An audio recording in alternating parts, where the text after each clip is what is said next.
leading a delegation of MPs, community, iwi and business leaders on the Pacific mission to the Cook Islands, Niue and Tonga. New Zealand has unique responsibilities in the Pacific. We're home to the world's largest Pacific community.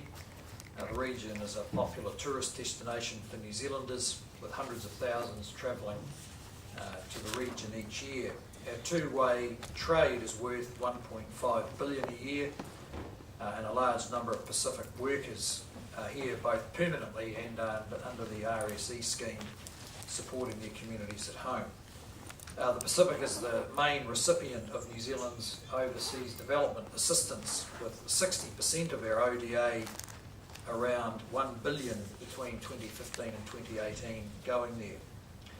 I was pleased to announce funding for specific projects in each of these countries, which are aimed at infrastructural investments primarily to support tourism, renewable energy generation, as well as improving sanitation, and announced funding for broadband connectivity, which means that these small countries won't miss out on the benefits. I also enjoyed productive discussions with Prime Minister Puna of the Cook Islands, Prime Minister Pahiva of Tonga, and Premier Talangi of Niue about the work that we're doing together. We've confirmed the close relationship between New Zealand and these Pacific countries, and we'll continue working together. Today, the government has announced a number of proposals to make it easier for New Zealanders to pay tax.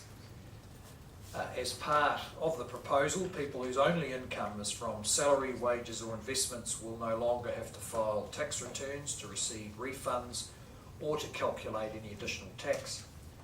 These changes will benefit around 3 million people and are part of the large-scale IRD business transformation program, which has been going on now for 5 or 6 years, which is designed to upgrade the core technology of tax collection, to simplify the tax system and to make it fairer, and also to enable a more real-time view of people's tax obligations and a more accurate view. Budget 2017 included a number of changes to improve and simplify the tax system through the Family Incomes Package. Just to remind you of those, lifting the bottom 2 tax thresholds, removing the independent earner tax credit, simplifying and increasing some working for families tax credits, increasing the maximum rate of accommodation supplement. Finally, this weekend the National Party is holding its annual conference in Wellington. New Zealand is doing well, but we are ambitious and we believe that New Zealand can do better. We'll do that by building on the plan we have in place and the success so far. This weekend I'll outline how we plan to continue to take New Zealand forward should we have the privilege of continuing to lead the country after September. In the House this week, we're progressing a range of legislation, including the Outer Space and High Altitude Activities Bill, the Point England Enabling Bill, yet another opportunity for the Labour Party to oppose development in Auckland, and the Enhancing Identity Verification and Border Processes Legislation Bill. A busy legislative program will be running right through to when Parliament lifts for the election. In terms of my activities this week, I'm in Wellington tomorrow and Wednesday, in Auckland Thursday and Friday, and back at the National Party conference in Wellington on Saturday and Sunday. Any questions? Prime Minister, Judith Collins told Kiwis that Pike River mine was an inferno. Was it? Well, look, these matters we've all been inquired into by the Royal Commission. There's a bit of a discussion going on with the families, but the Royal Commission was quite a large, expensive exercise, which the families, Pike River families had representation, but so did everybody else. And the Royal Commission looked into, as deep as anyone could, the circumstances of the tragedy at Pike River. And the fact that the issues running on, I think, is very difficult for the families because they constant reminder of the tragedy and their loss. So within that umbrella of the Royal Commission's work, very detailed assessment about re-entering about manned re-entry assessment done by Solid Energy and a range of experts. I'm sure there's room for opinion about what happened or didn't happen. What we do know is that there was an explosion and 29 people died. Do you think there was an inferno based on the footage that we released last night? Well, I think anyone, that footage, as I understand it, comes from the furthest outlying part of the workings of the mine. It's a complex mine. There's no reason to believe that the same thing happened at every part of that mine, but I don't think there's any denying there are 29 people dead, and there was a very large explosion, and I think the implication that somehow there's been a cover-up is complete nonsense. Go and read the Royal Commission report about what happened. We'll continue to work with the families on unmanned investigation of the mine because they have more questions they want answered. If we've got better technology and a better plan, then we may be able to answer some of those questions. What considerations have you given to increase the refugee quota further than the 1,000 that's due to come into effect in 2018? We've focused on doing a good job for the increased refugees who are coming in, which is quite a significant increase on the traditional 750. The most recent discussions we've had about it have actually been with the church and community organisations, particularly the churches. They are keen to see expansion of the scheme, some of community sponsorship, such as run pretty successfully in Canada. And as a result of those discussions with church leaders around about a month ago, I think there's probably now intensive discussion going on between the government agencies and the churches about how to get that pilot up and going, because as I understand it, the numbers that would be involved in that are in addition to the quota that's already in place. So that would be on top of the current refugee quota. They would take more as sort of community organisations. Well, it's a very small, starts out very small, so I wouldn't want to indicate some big shift in the numbers. How many? I think initially you're talking about quite small numbers. I mean, the hard work has to go into ensuring that the churches can have, mainly churches, can have in place sustained capacity to work with refugees. I mean, this isn't just about welcoming people who turn up. All the work that's been done on the prospects for refugees show that they need sustained support around language and employment for a number of years to ensure that they can reach the same levels as everybody else of participating. Just to be clear, are you saying that there is now a new policy in which you're open to a pilot that will allow community organisations to take on refugees above our quota? It's not a new policy. I just have to check about the numbers, but the policy was announced some time ago. In fact, the reason that I had the discussion with the church leaders is because they were concerned that the implementation was proceeding as quickly as they'd like it to see. Is it different to that community, that business sponsorship program you were going to pilot? Is it different to that? Well, I mean, I'm not exactly sure what that's referring to. There was an announcement made some time ago, and I'll have to go and get the date. So there's no new policy. We're just simply saying there's been a recent discussion about implementing a policy that was announced last year, I think. Is there a particular location that these churches are in that they'd like to see more people? I don't know. I think it's still pretty early stages of implementation. Are they talking about dozens of more refugees, or are they talking hundreds or thousands? Oh, that would depend on the capacity of the churches to handle it. So that's indicated how much capacity they've got. Well, I think that's being tested now. I think there's a lot of goodwill there, but we've got to test what can actually be done and the ability to sustain it over time. What sort of capacity do they have? You talk about the long-term sustainability. What do you think they need? What do they need to be able to do? Well, you're best to talk directly to the churches who are working closely with the immigration officials. How far away is that pilot from getting underway? Again, you'd be best to talk to them. I think as a result of the discussion we had, it's probably moving along a bit faster now. Mental health support Support Workers have lodged a claim today in the Employment Relations Tribunal for equal pay.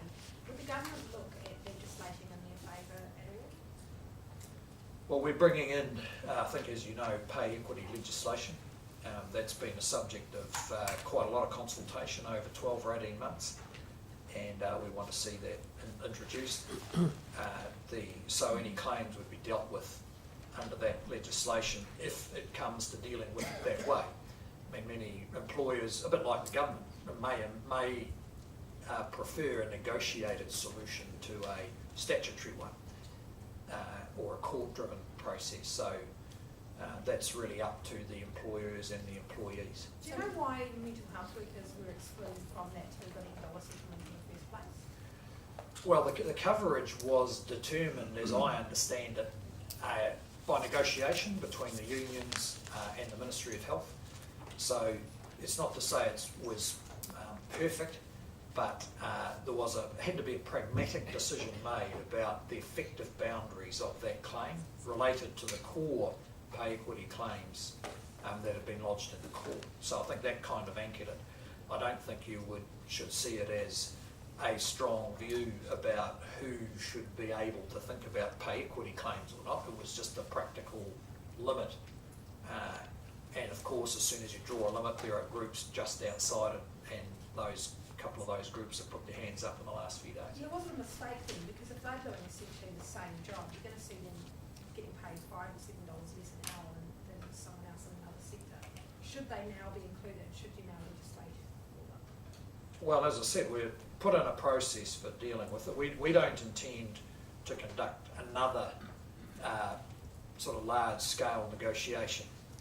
We were dealing with that set of legal claims. There's a set of undertakings been made around those claims relevant to the settlement, and our next step is to bring in the new framework so that everyone can see what the rules are and they can proceed. But as I said, there's always the other option where employers and unions representing those workers may decide to negotiate their own settlement in some relationship to the pay equity settlement we made. Are there going to be any other discrepancies in agencies such as MSD or potentially Oranga Tamariki in terms of different groups of workers maybe finding themselves outside of this claim that you're looking at specifically?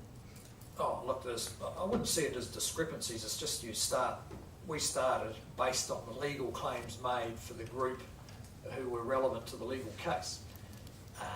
And we've done that settlement, and there'll be others, no doubt, put their hands up just for the reasons that they've got that believe they're doing similar work under similar circumstances but weren't covered by that agreement. But are there some that have now arisen that you're looking at, like MSD, that have maybe come to your attention that you're going to deal with specifically?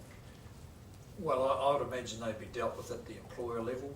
I mean, this settlement, because it was so large, $2.5 billion for 55,000 workers, back, and on the other side of it, hundreds of claims, legal claims, was dealt with at the cabinet level. But I imagine from here it'll be a kind of normalised process. But I don't think there's any doubt that this settlement will have an impact on others who are doing similar work. They're putting their hands up. There's a process.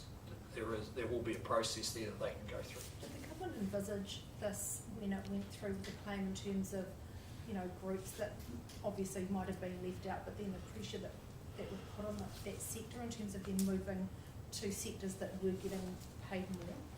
Yes. And what is then going to be the response? Is that going to be a case by case to eventually bring everybody in? I mean, how do you smooth that out? Well, yes, it'll be dealt with through what I think what everyone would prefer, and that is a bargaining process.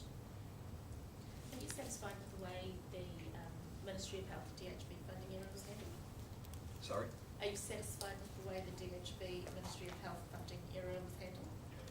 Well, it was handled well insofar as it happened, and it shouldn't have happened. I mean, they picked it up very early, within a week or so of the budget, went through a process of changing what is simply notifications to health boards. So service, it hadn't affected any service because the money all that happened, they basically received a number to put into their planning, and that number's going to change. Keep in mind the scale. I think $38 million total out of 40 million new money this year and a total budget of, over 12.5 billion, I think it is. As far as you're aware, when sort of possible solutions were brainstormed, was it ever floated back to let it lie and just top up the short-change DHB? Well, not as far as I'm aware, no. I mean, the budget is pretty definitive about what money they get. So it's just about dividing up. It's just about dividing up the total, and they got the division of that slightly wrong. Now they've had to correct it. But some DHBs, I understand, thought that they may be able to keep that extra money when it was initially discovered. What changed between them being told they could keep it and then essentially having to give it back? I'm not aware of any of that discussion. Has the National Party had any discussion about what parties it would rule out working with after the election?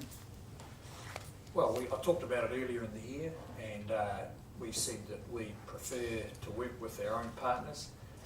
There's been some suggestions about whether we could, if we were in the position to do so, negotiate with the Greens. Well, the Greens have essentially ruled themselves out. I mean, they've done a memorandum of understanding with the Labor Party, and while that it looks pretty messy, particularly over their division over the budget, it's still in place, and they talk regularly about their strong focus on changing the government. So they appear to be totally committed to a relationship with the Labor Party. John Key actually ruled it out last election, working with the Greens. Yeah. Will you do so? Well, we've ruled it out because they ruled it out. And the Greens haven't had a choice of saying we could work with Labor or National, and they said, well, we're working with Labor, and we said good luck to them. And the budget showed just how hard that's going to be. Yeah, but what so about, that's their problem. what about if the Greens were to change their position like they did at the budget, at the time of the budget, and were to come and say, actually, we think that we could work with the National Party, would you then change your position? We haven't seen any sign of that, and so we haven't contemplated it. But if it did happen, would you contemplate it? Well, that's speculation. I could only imagine that there would have to be some fairly interesting circumstances as a result of the vote on September the 23rd for the Greens to change their mind. I mean, they have set out this year strongly to align themselves with Labor and change the government, and so I can't quite imagine how what the other circumstances would be. How about Winston Peters ruling them out of government?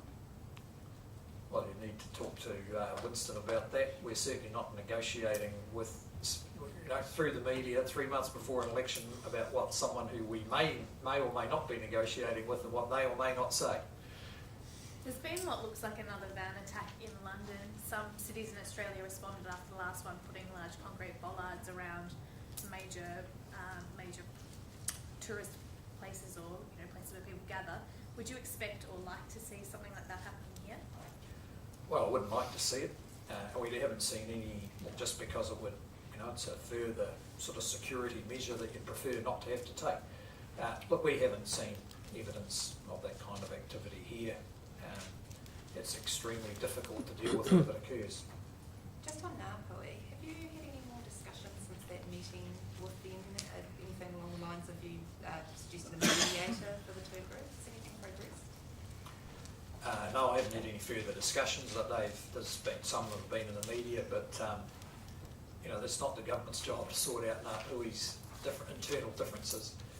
We offered to pay for a negotiator if they decided, a mediator if they decided they wanted one and couldn't agree on who that would be. But otherwise, it's pretty important that they sort out their own internal differences and take responsibility for that. And I'm pretty hopeful that they will, despite some of the statements that have been made, just because the wider Ngāpuhi community that I get to talk to wants to see the divisions healed so that they can get on and negotiate a settlement. And that'll be a difficult negotiation in itself. And I hope that the leadership understand that the growing preference of the people they represent is that they resolve their differences. So as far as you're aware, though, they haven't agreed on someone and or accepted for the Crown to pay for a mediator at this point? Not as far as I'm aware, but we'd respond positively if they did. And what about the Waitangi conversations that have been going on? Peter Pedoni, Shane Jones, a few people have sort of put it out there that they're going to move everything to the upper marae. Kingi Taurua has a bit of a different story on that, but what's your feelings? Do you think that's a positive move? Well, if that's what they decide to do, it would be a positive move, and I'm pleased to see that some of the local people there are taking a bit of leadership about how to make Waitangi a more attractive place on Waitangi Day. But I think that there'll be some way to go before they could convince others that that's what's actually happened, because we've learned from history that these things can look good and then go backwards, and then look good and go backwards again. So is your preference still for it to go on the road though anyway? Well, we haven't seen any reason to change that. The government's housing affordability measure has had a pretty rough introduction to public life. Are you disappointed by this at all, just with the news this morning about them not even including the correct interest rates, and that they knew 2 days before release that the Reserve Bank was telling them to include a different interest rate? You have talked to Nick Smith about this, or disappointed in any way? Well, look, it was always going to be discussed. I see Phil Twyford, having argued for a while that someone was trying to delay the release of it, is now saying they should have delayed it. Look, it's MB's measure. They come up with it, just like Stats come up with their measures for the environment or for inflation or whatever. And there's been a long discussion. The only advice I've had is there was some complication over what some stats series that the Reserve Bank was going to discontinue. But look, any measure of housing affordability has limitations, whether it's income to property value ratios or whatever. They can't measure everything. What we do know is that any measure points in the direction of getting more houses built faster and more cheaply. And so we focus on that. And MB, I'm sure, will carry on with the discussion about their measure. So more cheaply, prices falling? Well, getting the costs, land prices in some parts of Auckland are actually coming down, I'm advised. But there's a lot of work that can be done about the cost of the consenting process and expansion of the supply of materials so that the cost of the materials isn't too high. Have you got any idea how much these costs could be brought down? Oh, we haven't got a specific measure, but I must say there's, there is progress. For instance, I think the Auckland building consenting process has just gone electronic in the last month or so, and I've had a bit of anecdotal discussion with people using it who say it's a big step forward from where it was and will be less costly, so that would be great. Yet the biggest costs are land and then building costs, so the labour and the materials. So, and I think the other cost is time, just the length of time it takes to get any housing built, particularly through the statutory processes, consenting processes. So, I mean, the system tries to work on all three at the same time as maintain standards. and just back on the housing affordability measure though, do you think it was correct not delaying the release when they were acknowledged that they were probably using the wrong input on the interest rate side of things? Look, I wouldn't want to comment on it just because I'm not familiar with it. It was, it was MB's measure. They need to make sure it's a credible measure. Would you change your position on a manned re-entry into Pike's Drift if Winston Peters demanded it in coalition negotiations? Well, I think, as I pointed out, it's not really a matter of a political decision.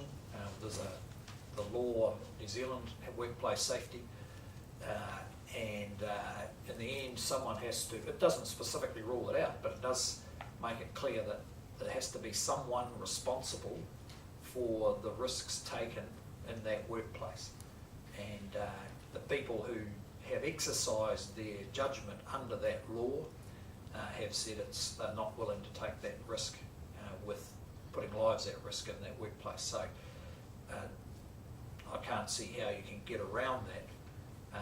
We certainly wouldn't contemplate an exemption to health and safety law for what could be the most dangerous workplace in New Zealand. So that you wouldn't change your position even if there was a way around it? Well, it's not a matter of our position. Parliament passed that law. New Zealand First probably voted for it. And someone has to be responsible for the safety of the workers. You can't just say, well, here's a bunch of workers where no one's in charge. Someone has to be responsible, and that person has to be the person who makes the decision. And it's not going to be a Minister of the Crown because they're not responsible for the workplace or the risks to the, and don't take the potentially criminal liability for what happens to the workers. What about a situation where, say, for instance, Winston Peters wanted to change the law and make himself responsible essentially for anything that happened in that mine? Would you allow that to happen if that was sort of something that had been negotiated and getting New Zealand First support for forming a government? That would be, I think we're getting into the realms of speculation there. I'm sure a proposal like that would probably raise constitutional issues about the role of members of Parliament. So I'm not even going to speculate on it. So is it absolutely out then any kind of law change to allow some kind of rescue mission into Pike River, even if it's put forward as a condition of Winston Peters' support? Well, what's absolutely out is taking the risk of losing more lives in some kind of special circumstances in a very dangerous workplace. And New Zealanders every day, business owners, workers carry the obligations under the health and safety legislation. It's there because of Pike River. That's why it all changed. And the standards have lifted and people do abide by them, whatever their activity in any workplace. It's created controversy about being too risk averse. How in the way that it affects people's behaviour in workplaces and voluntary workplaces and so on. And I can't see how there could be a case for saying, well, in this example, we're going to put all that aside. Right? That in the case of the disaster which caused the change, we're now going to say, well, we were all wrong, and we're going to get reckless again. So you would say that to Winston Peters in negotiations, look, buddy, this ain't going to happen. Well, it's not as I said, it's not a political decision. I don't think we can have a system where politicians pick workplaces and say, well, that one's allowed to be dangerous, but the rest of them's got to be safe. Or that one over there is allowed to be dangerous. So, are those tax changes proposed today, is that about freeing up inland revenue to go after people who have tax owing without them having to file a return? Who have tax owing. So is that about giving inland revenue the power to go after people who owe tax without those people having filed a return? Well, it might enable that. The interesting thing about all that family income system is that it's very difficult for people to get it right with the best of intentions, and the effect of that, particularly around family tax credits, the effect of that is that they often, significant proportion, don't claim, therefore don't get the entitlement because of the risk that they might end up being overpaid and having to pay money back. Because the lower your income, the more complex the system is. In fact, one of the original reasons for the whole IRD transformation was precisely this reason. People on low to middle incomes had couldn't get clear idea of what their position was with the government, and actually they need to be able to do that week to week, month to month. So there'll be a lot of benefits from it, including the one you've mentioned, but that, I have to say that wasn't the focus of it. And the other idea is the other part of it is because IRD uses information it already has to pre-populate tax returns, then they'll get a lot less time and money spent correcting errors in everyone filling out forms, employers filling it out, and the work all gets redone, and that costs a lot of time and money. Does the government expect to be net better off in terms of more tax revenues after these changes? I don't know if that's ever been assessed. I think it'd be pretty much in the balance because you'd have more people picking up their entitlements, particularly people on lower incomes, because they'll have more certainty that the money they're getting is the right money. People can say, take on 2 or 3 hours extra work in a week and not know for 18 months how it's affected their family tax credits. So you can imagine in a lower income, 2-income household, where often there is seasonal or casual work or shift work, their circumstances are changing all the time. And that's why a very low proportion of them can say, we got it right. They're either underpaid or overpaid or not claiming. Okay, thank you very much.